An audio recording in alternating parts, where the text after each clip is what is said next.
السلام عليكم ورحمة الله وبركاته. إن الحمد لله نعمده ونستعينه ونستغفره ونعوذ بالله من شرور أنفسنا ومن سيئات أعمالنا. من يهده الله فلا مضل له ومن يضلل فلا هادي له. أشهد أن لا إله إلا الله وحده لا شريك له وأشهد أن محمدا عبده ورسوله. எல்லா புகழும் புகழ்ச்சியும் விண்ணையும் மண்ணையும் படைத்து பரிபாலிக்கக்கூடிய சர்வ அதிகாரமும் படைத்த ஏகவல்ல இறைவனர்களுக்கே உண்டாகட்டுமாக. அல்ஹம்துலில்லாஹ். அல்லாஹ்வுடைய சாந்தியும் சமாதானமும் இந்த இஸ்லாமிய மார்க்கத்தின் சத்திய தூதர் எம் உயிரிலும் மேலான கண்மணி நாயகம் ஸல்லல்லாஹு அலைஹி வஸல்லம் அவர்கள் மீதும் அந்நபர்களின் வழிமுறைகளை அனுதினமும் பின்பற்றி வாழக்கூடிய அனைத்து முஸ்லிம்கள் மீதும் என்றென்றும் நின்று நிலவட்டுமாக.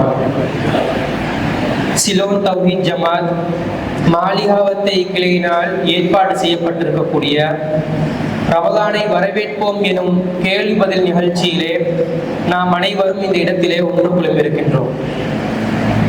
இன்னும் ஒரு சில நாட்களில் இறைவனால் சிறப்பிக்கப்பட்ட புனிதமிக்க ரமலானுடைய மாதம் நம்மளை வந்து அடைந்திருக்கிறது.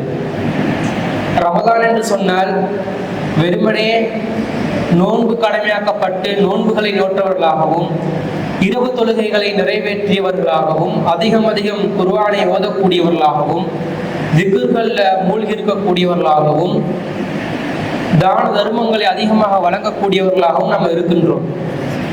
ஆனால் வெறுமனே வணக்க வழிபாடுகளை மாத்திரம் செய்யக்கூடிய ஒரு மாதமா என்று சொல்லி கேட்டால் கிடையாது. மாறாக இந்த ரமலான் மூலமாக அல்லாஹ் நம்மிடத்திலே ஏராளமான மாற்றங்களை ஏற்படுத்த விரும்புகின்றான். அப்போ ரமலானை அடையக்கூடியவர்களா இறைவன் எதற்காக இந்த ரமலானை நமக்கு வழங்கியிருக்கின்றான், எந்த நோக்கத்துக்காக வழங்கியிருக்கிறான் என்பதை நாம் உரிய முறையில் அறிந்து அதன்படி செயற்பட்டு அதன்படி வாழ்க்கையை நடத்தினால்தான் நாம் ரமலானை முழுமையாக பயன்படுத்தியவர்களாக மாறுவோம். ஆனால் இன்றைக்கு நாம் இருக்கக்கூடிய சமுதாயத்தை நாம் எடுத்து பார்த்தோம் என்று சொன்னால், ரமலான் மாதம் வந்துருச்சுன்னு சொன்னால் சமுதாயத்தில் மார்க்கம் என்ற பெயரிலையும் இஸ்லாம் என்ற பெயரிலும் இஸ்லாத்தில் இல்லாத பல மூட பழக்க வழக்கங்கள் விதத்தான பல காரியங்களை அரங்கேறக்கூடிய காட்சிகளை நம்ம பார்க்கின்றோம். அதற்கு எதிராகவும் நாம் பல காலங்களாக நம்முடைய ஜமாத் சார்பாகவும் பல விழிப்புணர்வுகளை மக்களுக்கு மத்தியிலே ஏற்படுத்தி வருகிறோம். இருந்தாலும் இந்த ரமலான் மாதம் குறித்தும் இந்த நோன்பு குறித்தும் மக்கள் மத்தியிலே ஒரு பல சந்தேகங்கள் இருக்கக்கூடும். அந்த சந்தேகங்களை நிவர்த்தி செய்யும் வகையில தான் இந்த நிகழ்ச்சியை நாம் என்ன செஞ்சிருக்கிறோம், ஏற்பாடு செய்திருக்கின்றோம். இந்த நிகழ்ச்சியில ரமலான் சம்பந்தமாகவும் நோன்புகள் சம்பந்தமாகவும் உங்களுக்கு இருக்கக்கூடிய கேள்விகளை கேட்டு அதற்குரிய தெளிவுகளை பெற்றுக்கொள்ளக்கூடிய இந்த நிகழ்ச்சி அமையும். இன்ஷா அல்லாஹ் இந்த நிகழ்ச்சி 2 பாகமாக நடைபெறும். ஆரம்பத்தில் ரமலான் சம்பந்தமாக ஒரு அறிவுரை உங்களுக்கு வழங்கப்பட்டு அடுத்த பகுதியாக உங்களுக்கு ரமலான் சம்பந்தமாக இருக்கக்கூடிய கேள்விகளை கேட்டு அதனுடைய தெளிவுகள் நாம் பெற்றுக்கொள்ளலாம். இன்ஷா அல்லாஹ் இங்கே வருகை தந்திருக்கக்கூடிய அனைவருக்கும் சிலோன் தௌஹீத் ஜமாத் மாலிகாவத்தை கிளை சார்பாக வரவேற்பதோடு இந்த நிகழ்ச்சி நிரலை பொறுப்பேற்று நடத்தி செல்வதற்காக நம்முடைய சிலோன் தௌஹீத் ஜமாத்தின் பொதுச் செயலாளர் சகோதரர் அப்துல் ராசிக் அவர்களை இந்த இடத்திற்கு அழைக்கின்றேன். அஸ்ஸலாமு அலைக்கும் வரஹ்மத்துல்லாஹி வபரகாத்துஹு. இன்னல் ஹம்துலில்லாஹ் நஹ்மதுஹு வ நஸ்தஈனுஹு வ நஸ்தக்ஃபிருஹு வ நஊது பில்லாஹி மின் ஷுரூரி அன்ஃபுஸினா வ மின் ஸய்யிஆத்தி அமாலினா. மை யஹ்திஹில்லாஹு ஃபலா முضில்ல லஹு வ மை யுضلل ஃபலா ஹாதிய லஹு. வ அஷ்ஹது அன் லா இலாஹ இல்லல்லாஹ் வஹ்தஹு லா ஷரீக லஹு வ அஷ்ஹது அன்ன முஹம்மதன் அப்துஹு வ ரசூலுஹு அம்மா பஅத். அகிலத்தை படைத்து பரிபாலிக்கக்கூடிய எல்லாம் வல்ல அல்லாஹ்வுக்கே புகழனைத்தும் அல்லாஹ்வின் சத்திய தூதர் எம் உயிரிலும் மேலான கண்மணி நாயகம் ஸல்லல்லாஹு அலைஹி வஸல்லம் அவர்கள் மீதும் அன்னவர்களை பின்பற்றி வாழக்கூடிய அனைத்து முஸ்லிம்கள் மீதும் எல்லாம் வல்ல அல்லாஹ்வின் கருணையும் சாந்தியும் என்னென்னும் நிலவட்டுமாக. அன்பிற்குரிய அல்லாஹ்வின் நல்லடியார்களே, சிலோன் தௌஹீத் ஜமாத்தின் மாலிகாவத்தை கிளை சார்பாக புனிதமிக்க ரமலானை வரவேற்கும் முகமாக ஏற்பாடு செய்யப்பட்டிருக்கக்கூடிய இந்த விசேட கேள்வி பதில் நிகழ்ச்சியிலே நாம் அனைவரும் அமர்ந்திருக்கிறோம். கேள்வி பதிலுக்கு செல்வதற்கு முன்பதாக இந்த ரமலான் சம்பந்தப்பட்ட நாம் அறிய வேண்டிய சில செய்திகளை உங்களுக்கு தெளிவுபடுத்தலாம் என ஆசைப்படுகிறேன். உங்கள் அனைவருக்கும் தெரியும், அல்லாஹ் ரப்புல் ஆலமீன் மனிதர்களுக்கு பலவிதமான வணக்கங்களை கடமையாக்கி இருக்கிறார். அதிலும் குறிப்பாக முக்கியமான 5 கடமைகளில் ரமலான் மாதத்திலே நாங்கள் நோன்பு நோக்க வேண்டும் என்றும் அல்லாஹ் கடமையாக்கி வைத்திருக்கிறார். இந்த கடமையை பற்றி இறைவன் குறிப்பிடுகின்ற நேரத்திலே திருக்குர்ஆன்ல 2வது அத்தியாயத்தில் 184வது வசனத்துல அல்லாஹ் சொல்கிறான், வஅன் தஸூமு கைருல் லகும், நீங்கள் நோன்பு நோற்றால் அது உங்களுக்கு சிறந்தது, இன் குன்தும் தஅலமூன், நீங்கள் அறியக்கூடியவர்களாக இருந்தால் என்று அல்லாஹ் சொல்கிறார். அதாவது 4-5 விஷயங்கள், பல செய்திகளை உங்களுக்கு தெரிகிற ஒரு நிலையில நீங்க இருந்தீங்க என்று சொன்னா, உலக விவகாரங்களையும் அறியக்கூடிய நிலையில நீங்க இருந்தீங்க என்று சொன்னா, அல்லது ஆன்மீக ரீதியான நன்மைகளை அறியக்கூடிய விதத்தில் நீங்கள் இருப்பீர்கள் என்று சொன்னா, ரமலான் மாதத்துல நோன்பு நோட்பதுதான் சிறந்தது என்பதை அறிந்து கொள்ளுங்கள் என்று அல்லாஹ் சொல்றான். அப்ப நாங்கள் நோன்புல ஏதோ ஒரு சிறப்பு அடையவிருக்கிறோம். அந்த சிறப்பு என்னவென்பதை அல்லாஹு தஆலா பல விதங்கள்ல பல இடங்கள்ல திருக்குர்ஆனிலும் நபிகள் நாயகம் ஸல்லல்லாஹு அலைஹி வஸல்லம் அவர்களூடாகவும் நமக்கு சொல்லி தருகிறார். அந்த செய்திகளையும் தாண்டி இந்த ரமலானுக்குள்ளே இருக்கக்கூடிய பௌதீக ரீதியான, உலக ரீதியான, உடல் ரீதியான, உள ரீதியான சில நன்மைகள் இருப்பதையும் நாங்கள் தற்போதைய நவீன காலத்தில் கண்டறிந்து கொள்கிறோம். என்ன நன்மைகள் என்று சொன்னால், ரமலான் என்பது வெறுமனே பசித்திருப்பது, தாகித்திருப்பது என்பது மாத்திரம் அனைவரும் விளங்கிக் கொள்ளக்கூடிய ஒரு நிலையில் அல்லாஹ் தஆலா அது உங்களுக்கு சிறந்தது என்றான். சிறந்தது என்று சொன்னா கண்டிப்பா அதுல எங்களுக்கு நன்மைகள் இருக்கும். அந்த நன்மைகளை நாங்க அறிந்து ஆராய்ந்து தேடி கண்டுபிடித்தோம் என்று சொன்னா அதை புரிந்து கொள்ளலாம் என்று அல்லாஹ் இந்த வசனத்தின் ஊடாக நமக்கு தெளிவுபடுத்துறான். இன் குன்தும் தஅலமூன் என்றான் அல்லாஹ், நீங்கள் அறிவீர்கள் என்றால் இதுல நன்மை இருக்குது. அப்ப நாங்க தேடி ஆராய்ச்சி செய்ய கடமைப்பட்டிருக்கிறோம். ஆனா துரதிர்ஷ்டவசமாக முஸ்லிம் சமூகத்தில் உள்ளவங்க இதுல உள்ள நன்மைகள், இதுல உள்ள சிறப்பம்சங்கள் என்ற பெயர்ல எதுவும் அறிவியல் ரீதியாக ஆராய்ச்சி செய்ததாக நமக்கு தெரியல. என்ன சொல்லுவாங்க, நோம்பு பிடிச்சா ஏழையிட பசியை நாங்க உணர்ந்து கொள்ளலாம் என்றுவாங்க. இதுதான் நமக்கு தெரிஞ்ச அறிவியலாட்டம் நினைக்கிறாங்க. ஏழையிட பசி பட்டினி நமக்கு விளங்கும் அப்படி என்ற மாதிரி சொல்றாங்க. அது கண்டிப்பாக காரணமாக இருக்காது. ஏனென்று சொன்னா அல்லாஹ் ஏழைக்கு நோம்ப கடமையாக்கி, அப்ப அந்த ஏழை யாரிட பசியை உணர போறாங்க? ஏற்கனவே அவன் உணர்ந்துதான் இருக்கிறாங்க. இது ஒரு நன்மையாக இருக்கக்கூடிய ஒரு விஷயம் இல்லை, நோம்பின் நோக்கத்தை வெளிப்படுத்தக்கூடியதாகவும் இல்லை. அல்லது யாரு நோன்பாளிகளாக இருக்கிறார்களோ அவர்கள் உடல் ஆரோக்கியத்திற்காக வேண்டி நோன்பு பிடிக்கணும் என்பதை ஒரு பரவலான கருத்தாக எங்களோட சமூகத்துல சொல்றாங்க. இந்த கருத்தை பொதுவாகத்தான் சொல்றாங்களே தவிர உள்ளுக்குள்ள ஆராய்ந்து அவர்கள் சொல்லவில்லை. ஆனா அல்லாஹ்வுடைய மிகப்பெரிய அற்புதம் என்னன்னு சொன்னா, இன்று நவீன கால மருத்துவர்கள் இந்த நோன்பு சம்பந்தமாக பலவிதமான கருத்துக்களை தெரிவிக்கிறார்கள். யார் ஒருவர் தொடர்ச்சியாக நோன்பு நோட்டு இருப்பார்களோ குறிப்பிட்ட சில மணித்தியாலங்கள், அவருடைய உடல் உறுப்புகள் அனைத்தும் சீராக இயங்கும் என்பதை இன்று அறிவியல்ல கண்டுபிடிக்கிறாங்க. ஏன்னா நீங்க கூட புரிஞ்சிருப்பீங்க, அறிஞ்சிருப்பீங்க, நடைமுறையில ஒரு மருத்துவ பரிசோதனைக்காக வேண்டி எங்களை வர சொன்னா, இரத்த பரிசோதனையோ அல்லது சுகர், டயபெட்டிக்ஸ் இருக்கிறதா, கொலஸ்ட்ரால் இருக்குதா என்பன போன்ற பரிசோதனைகளுக்கு, மருத்துவ பரிசோதனைகளுக்காக வேண்டி எங்களை வர சொன்னா என்ன சொல்லி சொல்லுவான், 12 மணித்தியாலங்களுக்கு நீங்க நோம்பு பிடிச்சிட்டு வாங்கடுவான். எதனால அதை சொல்றாங்க தெரியுமா? உடம்புல சீரான இயக்கம் எப்படி என்றது அப்பதான் விலங்கு. குறிப்பிட்ட மணித்தியாலங்களுக்கு உணவு உண்ணாமல், அதே போன்று குடிபானங்களை பருகாமல், உடம்பு ஓய்வு பெறுகின்ற நேரத்தில் நம்முடைய உடலில் இருக்கக்கூடிய உணவுகளை ஜீரணம் செய்யக்கூடிய மொத்த அந்த சிஸ்டமும், டைஜஸ்டிங் சிஸ்டமும் ஓய்வடைந்து இருக்கக்கூடிய நேரத்துல உடம்புடைய சரியான ஆரோக்கிய நிலையை கண்டறியலாம். அதான் சொல்றாங்க, பசிச்சு இருந்து வாங்க, தாகித்து இருந்து வாங்கன்றாங்க, நம்முடைய உடல் நிலையை சரியா இனம் காணுவதற்காக. அப்ப இதுல இருந்து நாம என்ன விளங்கிக் கொள்றோம்?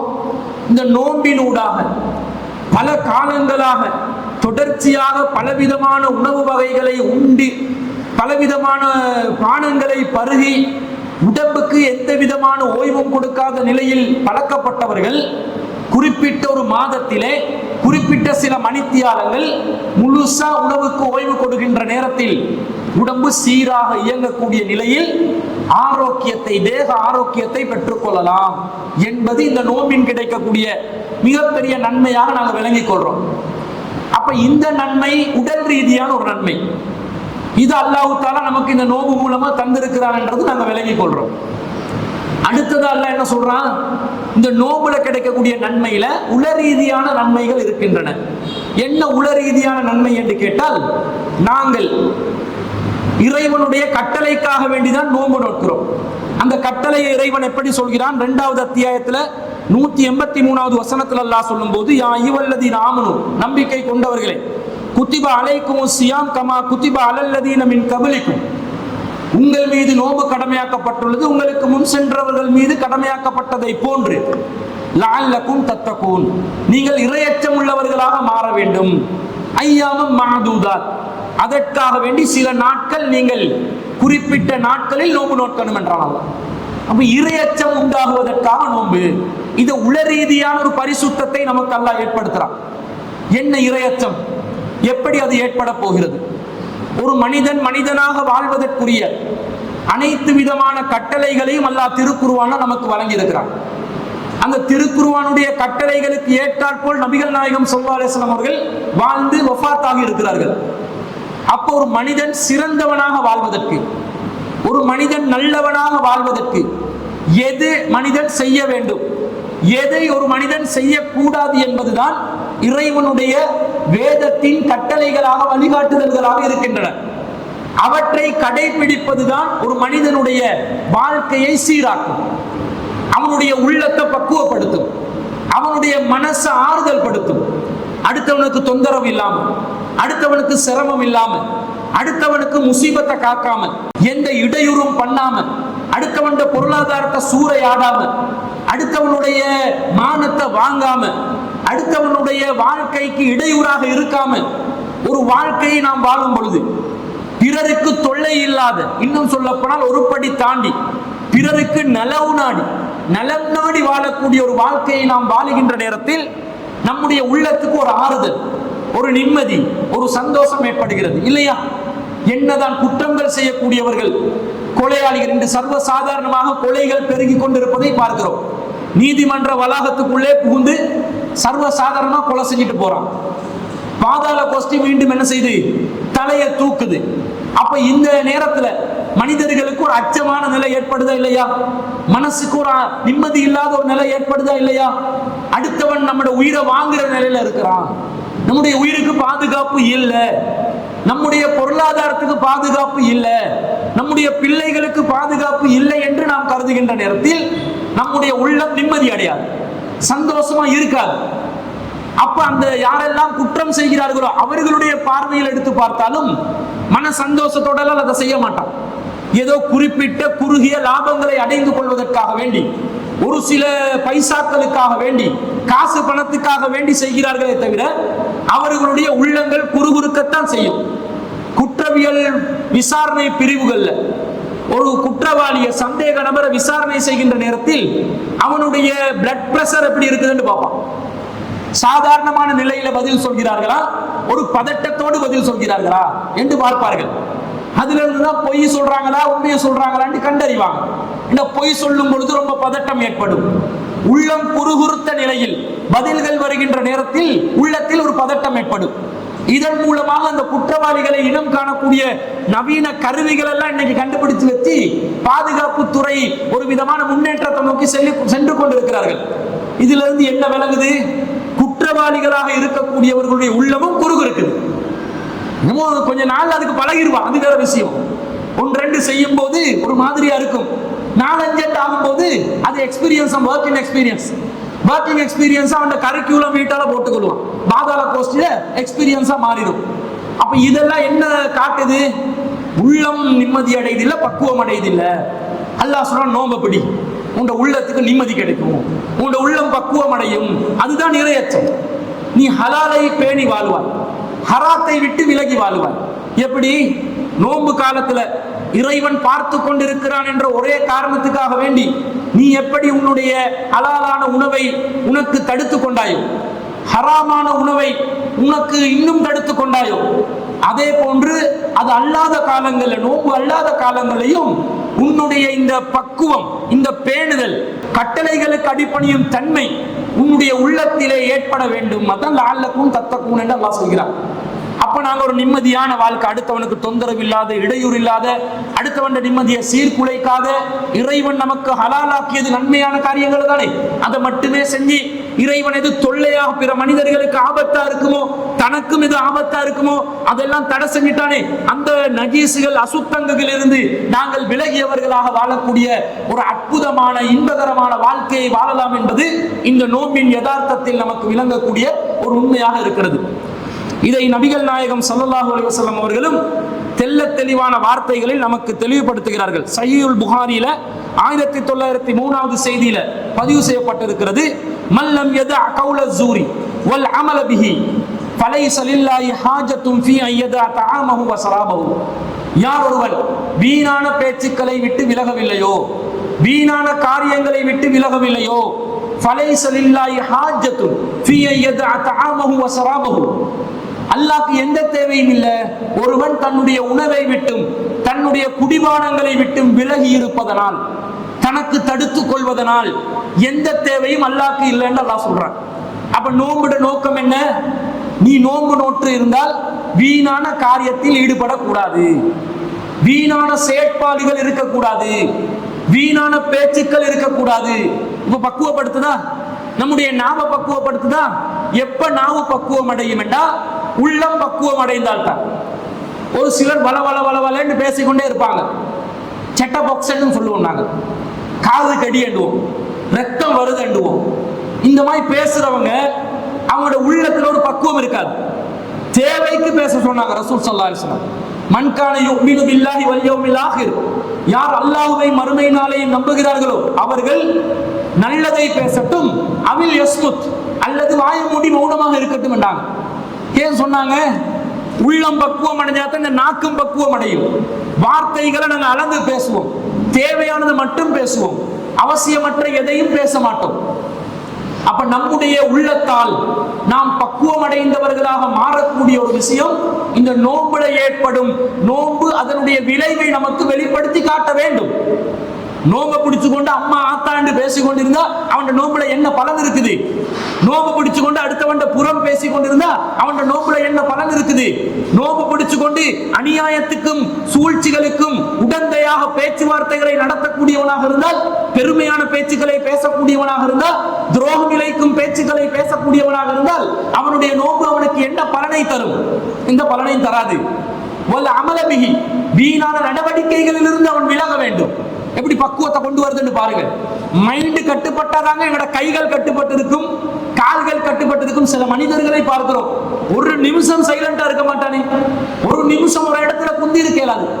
சில பேர்த்த பக்குவத்தை இனம் காணுவதற்காக நல்ல வழி என்ன தெரியுமா? ஒரு மணித்தியாலம் ஒரு சேர்ல அதே இடத்துல உட்கார்ந்துட்டு எழுப்ப சொல்லுங்க. ஒருத்தனுக்கு 7 வேண்டுங்க, ஒன்னும் பண்ணக்கூடாது, சும்மா இருக்கணும். வேணுமெண்டா திக்ர் பண்ணிக்கோ, அல்லாஹ் தஸ்பீஹ் பண்ணிக்கோ, நல்ல காரியம் தானே. தஸ்பீஹ் பண்ணி கொண்டு ஒரு மணித்தியாலம் ஒரு சேர்ல இருக்கணும். இதுக்கு நம்ம வார்த்தைகள் ஒரு புழுக்கடி எழுப்பி அப்படி இப்படி தடுமாறிக்கொண்டே இருப்பான். என்னையாவது கிண்டணும். 7 உமா கிட்ட போயிட்டு ஒரு பிளேண்டியை தாங்கணுவான். வாய் நம்ம என்றது ஒரு பிளேண்டி கிடைக்காதான்னு கேட்பான். அல்லது நான் தங்கச்ச போயிட்டு நோண்டுவான். சின்ன புள்ள இருந்தா நோண்டி விட்டுட்டு அது அழுகிறத பார்த்து சிரிப்பான். இந்த குரங்கு வித்தைகள், இந்த குரங்கு வித்தைகள் காட்டுவது ஒரு மனிதனுடைய வாழ்க்கையில சகஜமா மாறி இருக்குதா இல்லையா? அதுவும் சிறு பிள்ளைகள் சில பேர் இருப்பாங்க, ரொம்ப அடாவடித்தனம் பண்ணுவாங்க. திடீரென்று பார்த்தா அல்மாரிக்கு மேல இருப்பான். எங்கடா ஏறினான்னு கேட்டா பால் போச்சு எடுத்துறேன்வான். பார்த்துட்டா கீழே பத்திரமா இறங்கிருக்கா, வாடா வாப்பா தூக்கி வைக்கிறேன்னு சொன்னா இல்லவாப்பா நான் இன்னொரு கூரைக்கு மேல ஏற இருக்குதுன்னுவான். கட்டுப்படுத்த இயலாம இருக்குது. அது சின்ன வயசு, தொட்டில் பழக்கம் சுடுகாடு வரை என்பாங்க. சின்ன வயசுல இருந்து வந்த பழக்கங்கள் எந்த பக்குவத்தையும் உண்டு பண்ணாம செயல்கள் இப்படி இருந்தா எனக்கு சும்மா இருக்க தோணாது. 14 மணித்தியாகல உண்ணாமல் பருகாமல் இருக்க சொன்ன உடனே என்ன சரி பண்ணுவான்? அதனால தானே பாருங்க, நம்ம ஆக்கள் நோம்பு டைம்ல லூடோ விளையாடுவாங்க. பகல் நேரத்துல பல்லாங்குழி எடுத்து விளையாடுறது. டைம் பாஸ் ஆகணும், சும்மா இருக்க இயலாது. செயல்படுறதுக்கு அமலுக்கு நிறைய இருக்குது. ரசூலுல்லாஹ் வீணான அமலை தான் விட்டு விலக சொல்றாங்க. வீணான அமல்களை விட்டு விலகுங்கள், நல்ல அமல்கள் செய்வதற்கு வாய்ப்பு இருக்குது. நம்மளோட நோக்கம் என்னவெல்லாம் எதுக்கு போவோம்? வீணான அமலுக்கு தான். பல்லாங்குழி விளையாடுவோம் வாங்க, பிங்கோவா பின்டோவா விளையாடுவோம் வாங்க.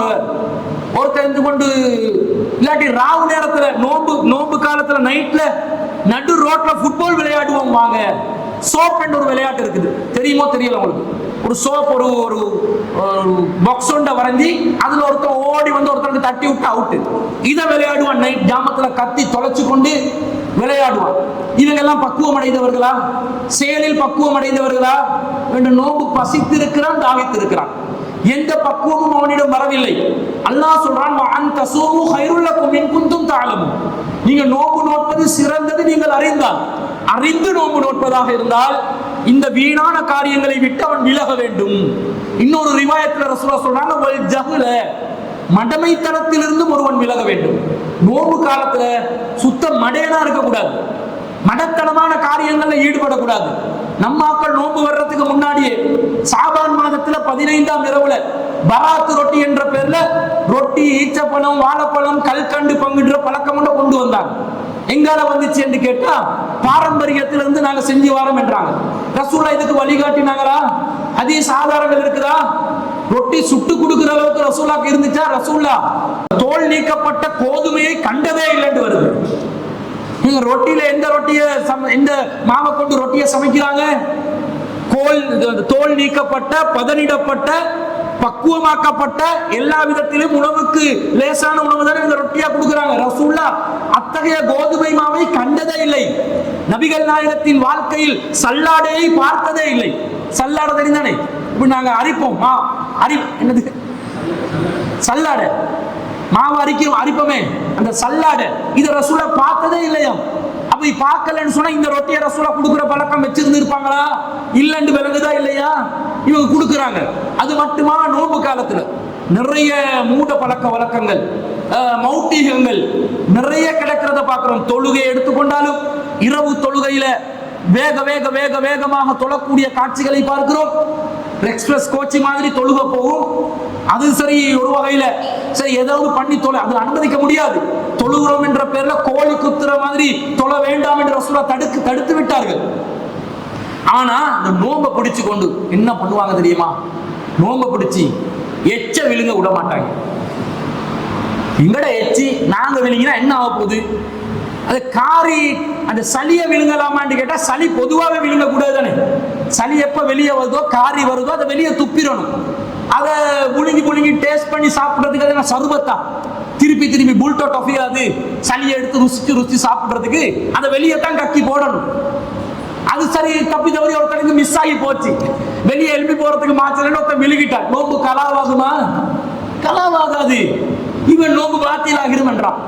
இது மட்டுமா? என்ன பண்றாங்க தெரியுமா? சில பேரு பாதி நோம்பு, அரை நோம்பு, சுபோல இருந்து 12 மணி வரை காட்டுல ஒரு நோம்பு பிடிப்பாங்க. பாதி நோம்பு என்று சொல்லு, அரை நோம்பு. இந்த அரை வௌத்து நோம்புக்கு இஸ்லாத்துல ஏதாவது அங்கீகாரம் இருக்குதா? இஸ்லாம் நோம்பை இப்படியா பிடிக்க சொல்லிச்சு? அல்லாஹ் தஆலா சொல்றான், பிறகு அவர்கள் நோம்பை இரவு வரைக்கும் நீடித்துக் கொள்ள வேண்டும் என்று அல்லாஹ் சொல்கிறான். இரவு வரை காட்டும், ஃபஜ்ர்ல இருந்து இரவு வரை காட்டும் நோம்பு இருக்கணும். பாதி நோம்பு லுஹர் வரை காட்டும். சில பேர், என் மகள் 14-15 வயசு குமரப்புள்ளதான், டியூஷன் கிளாஸுக்கு போகணும், அவங்க ரொம்ப கஷ்டம், ஸ்கூல்ல ஸ்போர்ட்ஸ் மீட் வேற வச்சிருக்கிறாங்க, அதனால பாதி நோம்பு, லுஹருக்கு நோம்பு திறக்கிறது. இது ஒரு மூட நம்பிக்கையா இல்லையா? இப்படி மார்க்கத்துல சட்டம் இருக்குதா? இல்ல. சில பேர் நோம்பு காலங்கள்ல பகல் நேரத்துல குளிக்க வேணாம், குளிச்சா நோம்பு பறி போயிருமென்றாங்க. ஏனென்றா உடம்புல நிறைய துவாரங்கள் இருக்குது, அந்த துவாரங்களால தண்ணீர் உள்ளே சென்றால் நோம்பு கலாவாகிடும் என்றான். அந்த துவாரங்களால தண்ணீர் செல்வதா இருந்து நோம்பு கலாவாவதாக இருந்தால் இவன் நினைக்கிறான் தலைக்கு ஊத்தினா தலையில இருக்கிற துவாரத்தால மட்டும்தான் தண்ணி போகும் என்று. ஐவேளை தொழுகணுமா இல்லையா? நாங்க தொழுறதுக்கு உழு செய்யணுமா இல்லையா? உழு செய்யும் போது அந்த உடம்புல இருக்கக்கூடிய ஏனைய துவாரங்களால தண்ணி போகுமா இல்லையா? போகத்தான் செய்யும். அப்படி துவாரங்களால தண்ணி போகும்போது ஒருத்தன் நல்லா குளிக்கிறான், பகல்ல நோம்புல குளிச்ச உடனே அவனுக்கு உன்னுடைய தலை துவாரத்தால் தண்ணீர் சென்று விட்டது, நீ நோம்பை முறித்து விட்டாய் என்று அவன் சொன்னா, இந்த பசியா போச்சு, குளிச்சதுனால பசி போச்சா, தாகம் போச்சா, குளிச்சா பசி போகுமான்னு கேட்கிறேன். இன்னும் பசி கூடும் இல்லையா? குளிச்சா பசி கூட செய்யுமே தவிர பசி போகாது. ஒருத்தர் நல்லா குளிச்சுட்டு வந்து நல்ல தண்ணி தாகமா இருந்துச்சு, குளிச்சுட்டு வந்துட்டேன் தண்ணி தாகம் போயிருச்சுன்னு சொல்லுவானா? சொல்ல மாட்டான். காரணம் என்ன தெரியுமா? தண்ணி இங்கால போனாதான் தாகம் போகும். நீங்க மேலுக்கு செலுத்தி இன்ஜெக்ஷன் வழியா தண்ணி அனுப்பினீங்கன்னு வைங்க, அப்படி அனுப்பினாலும் உங்களோட வயிறு நிறைஞ்ச மாதிரி ஒரு ஃபீலிங் வரும், ஆனா அந்த தாகம் தீர்ந்த உணர்வெல்லாம் வராது. அதுக்காக மேல துவாரங்களால் தண்ணீர் செல்வது பரவாயில்லைன்னு சொல்லி இன்ஜெக்ஷனை போட்டு சேலை நேர்த்தி கொண்டு இருக்கலாது. அப்படி ஏத்தினா என்ன அர்த்தம் இருக்குது? நோம்பு பிடிக்க சேலை நேர்த்துறவனுக்கு அதுக்கு நோம்பு கடமைன்னு கேட்கிறேன். அவன் நோயாளி, வேற நாள் வரை நோம்பு பிடிக்கணும், அவன் வேற நாள்ல பிடிச்சிருக்கணும். இப்ப இந்த மூட நம்பிக்கை இவனுக்கு தண்ணி குளிக்க கூடாது, இவன் இரவுல குளிக்கவும் மாட்டான், பகல்ல குளிக்கவும் மாட்டான், நோம்பாளி பரிசுத்தமாகி வருவான் என்று பார்த்தா சுத்தமாகவே அவனுடைய உடம்புல அசுத்தம் நிறைந்த நிலையில் ரொம்ப பக்கத்துல நெருங்க முடியாத நிலையில இருப்பான். சில பேர் பல்லு தீட்ட மாட்டாங்க நோம்பு பிடிச்சு. பல்லு தீட்டலையான்னு கேட்டா இல்லைன்னுவார். ஏனென்றா கஸ்தூரி வாசம் இல்லாம போயிடும் வாயிலிருந்து வார். ரசூலுல்லாஹ் சொன்னாங்க, நோம்பாளிட வாயிலிருந்து கஸ்தூரி வாடை வரும் என்றான்.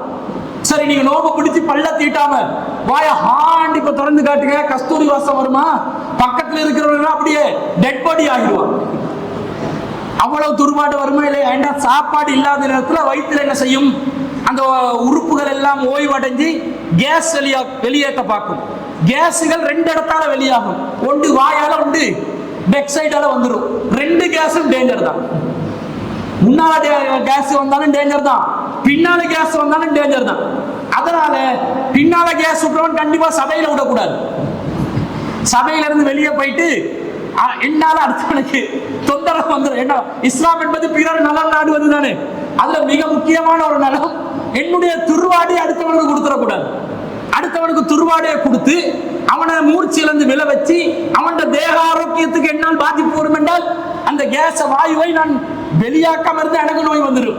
சபையில வெளியாக்கும், கொஞ்சம் ஓரமா போய் வெளியாக்கிறோம். பசிக்கு இருக்கும் போது நிறைய கேஸ் வெளியாகும், வாயாலையும் வரும்.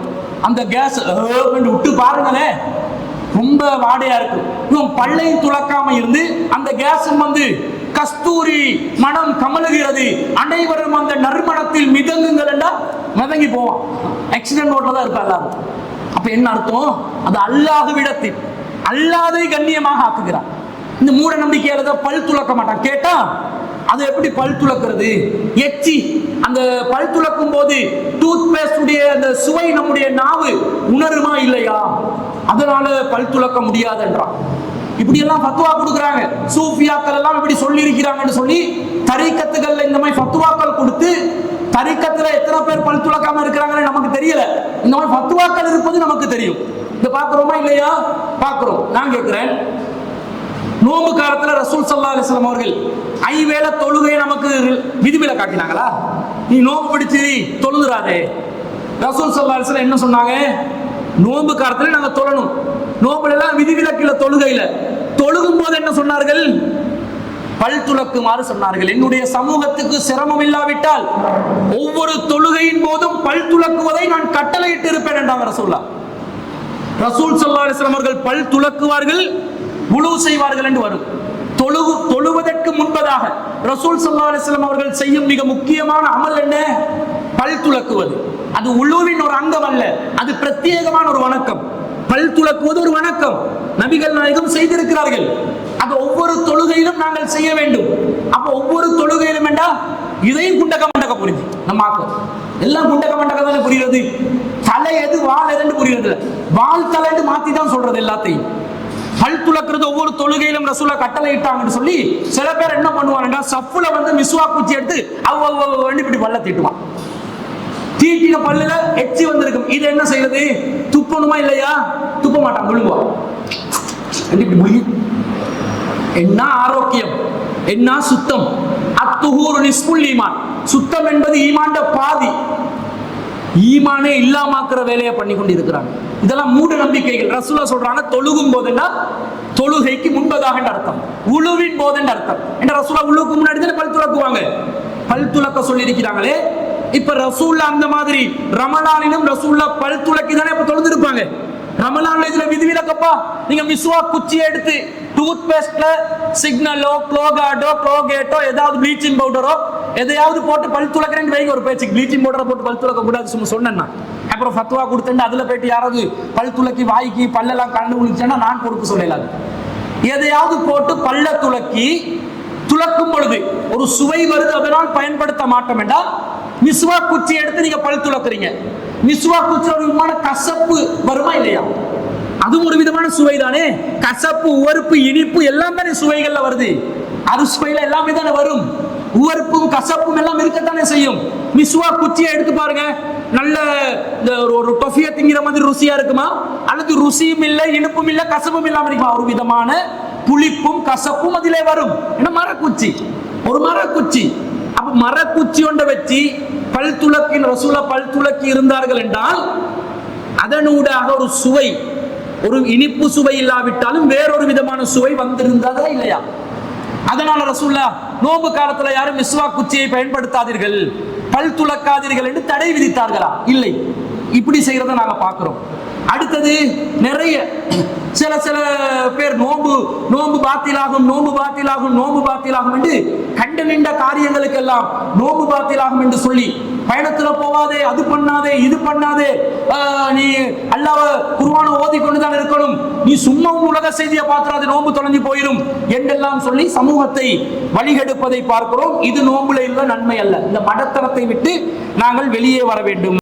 ரசூலா சொல்றாங்க, யார் ஒருவன் நோம்பு பிடிச்சு கொண்டு இருக்கிறானோ அவன் தன்னுடைய மனைவியோட கூட நெருக்கமா இருக்கலாம். என்றால் இல்லறத்தில் ஈடுபடக்கூடாது, அது தடுக்கப்பட்டுள்ளது நோம்பு நேரத்தில். மற்றபடி நபி ஸல்லல்லாஹு அலைஹி வஸல்லம் சொல்றாங்க, கானன் நபி ஸல்லல்லாஹு அலைஹி வஸல்லம் யுகப்பிலு வ யுபாசிரு வ ஹுவ ஸாயிமுன். நபிகள் நாயகம் ஸல்லல்லாஹு அலைஹி வஸல்லம் அவர்கள் நோம்பு நோட்டு இருக்கும் பொழுது என்னை முத்தமிடுவார்கள். ஆயிஷா ரலியல்லாஹு அன்ஹா சொல்றாங்க. அதே போன்று என்னை கட்டி அணைப்பார்கள், கட்டி அணைச்சு முத்தமிடுவாங்கன்னு வருது. அப்ப ரசூல் ஸல்லல்லாஹு அலைஹி வஸல்லம் நோன்பு நேரத்தில், இந்த செய்தி புகாரில் 1927வது செய்தி, கட்டி அணைச்சு முத்தமிடக்கூடிய ஒரு நிலையில் இருந்திருக்கிறார்கள். இப்ப நோன்பு காலத்துல மனைவி கிட்டையும் நெருங்கக்கூடாது, ஓடிப்போ, நீ கஞ்ச மட்டும் காய்ச்சி கொண்டிரி, பெட்டிச மட்டும் உருட்டி கொண்டிரின்னு சொன்னா அது பிழை. ஏன்டா அது கஷ்டமான நிலைமை.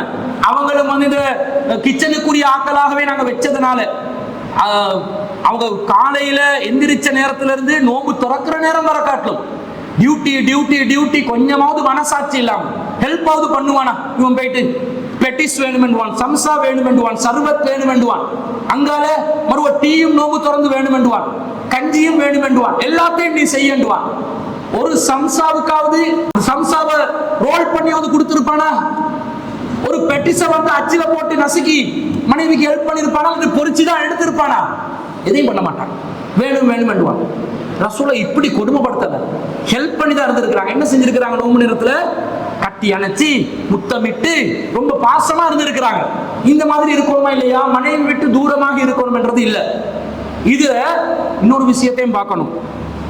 இத நபி ஸல்லல்லாஹு அலைஹி வஸல்லம் அவர்கள் யாருக்கு அனுமதித்தார்கள் என்று பார்க்கணும். ஒரு மனிதர் அன்ன ரஜுலன் ஸஅலன் நபிய ஸல்லல்லாஹு அலைஹி வஸல்லம் அனில் முபாஷரத்தி லிஸ்ஸாயிமி, ஒரு மனிதர் நபிகள் நாயகம் ஸல்லல்லாஹு அலைஹி வஸல்லம் அவர்களிடம் வந்து நோம்பாளியாக இருந்து மனைவியை கட்டியணைப்பது சம்பந்தமாக கேட்டார்கள்.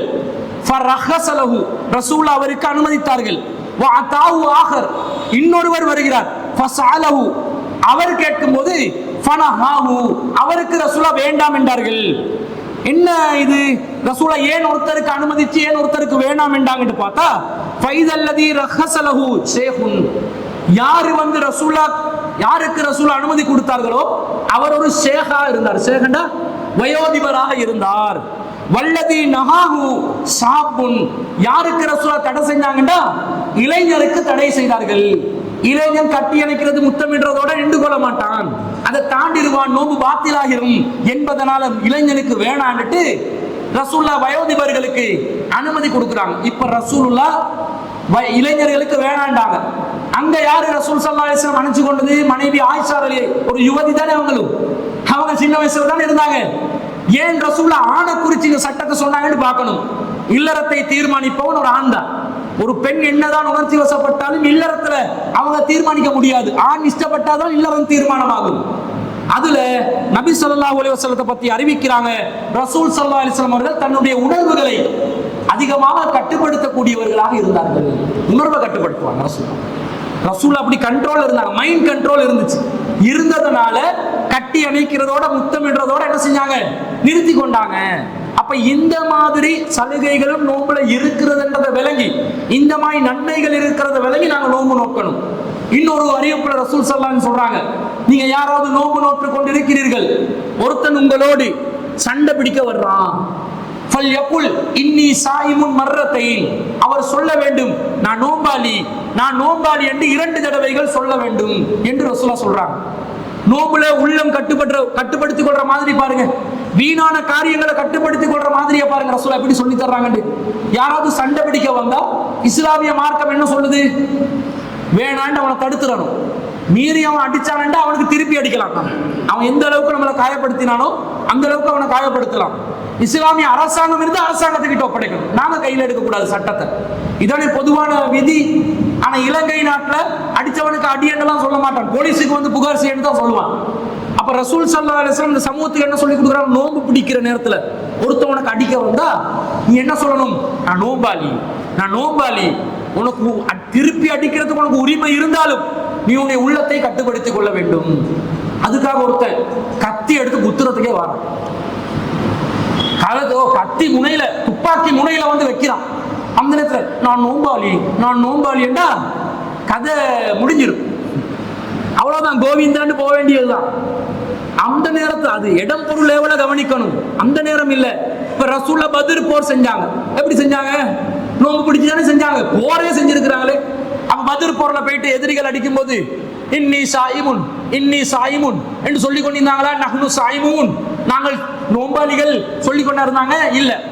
அப்ப எவனாவது வீணா வம்புக்கு வந்து அவனை தடுத்து நிறுத்தாவிட்டால் நாம் அனைவரும் அழிந்து விடுவோம் என்ற ஒரு நிலை வந்தால் என்ன செய்யலாம், இந்த தடை நீங்கிடும்.